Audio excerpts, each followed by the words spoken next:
Siguro nga naiinip tayo minsan. Akala natin minsan huli na ang lahat. Hindi pa huli ang lahat.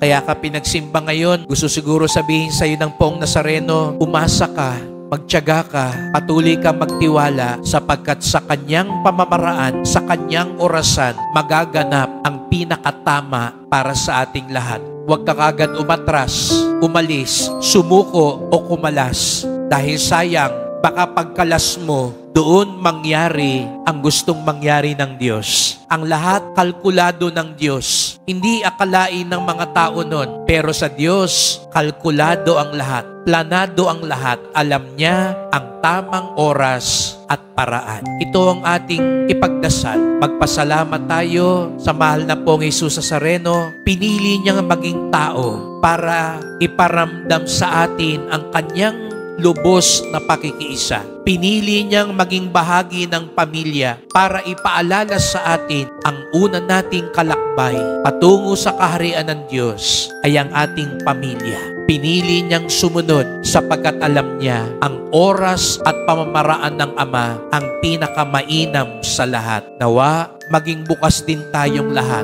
sa pamamaraan ng Diyos sapagkat ito ang pinakamabuti, pinakamainam para sa ating lahat.